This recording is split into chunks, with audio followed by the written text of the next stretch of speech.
ফজরের আজান ভেসে আসছে। মাদ্রাসার ছোট্ট কক্ষে বসে কোরআন তিলাওয়াত করছে ১২ বছরের হাফেজ ছাত্র আব্দুল্লাহ। তার কণ্ঠে যেন এক অদ্ভুত মায়া, কিন্তু সেই মায়ার আড়ালে লুকিয়ে আছে পাহাড় সম কষ্ট।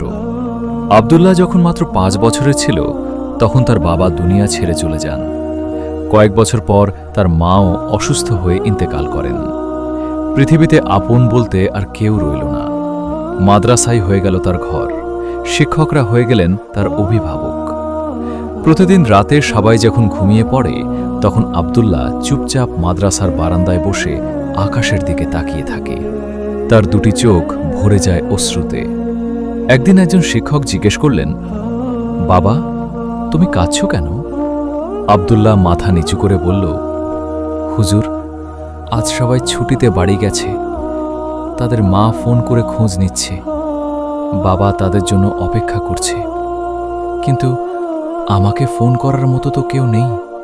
কথাগুলো শুনে শিক্ষকের চোখও ভিজে গেল।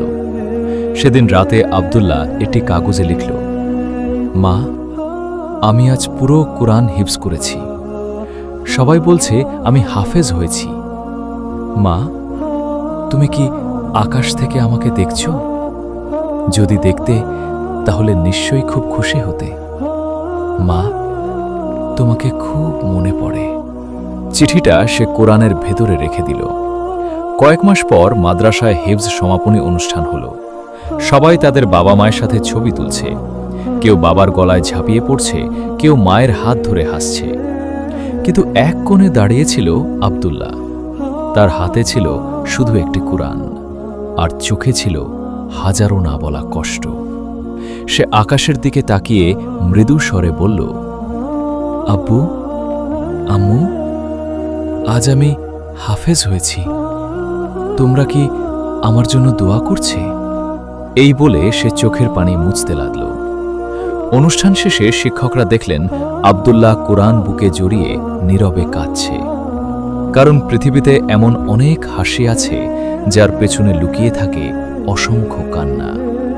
আর এমন অনেক এতিম হাফেজ আছে যারা কোরআনের আলো বুকে ধারণ করলেও বাবা মায়ের ভালোবাসার শূন্যতা কখনো পূরণ করতে পারে না। হে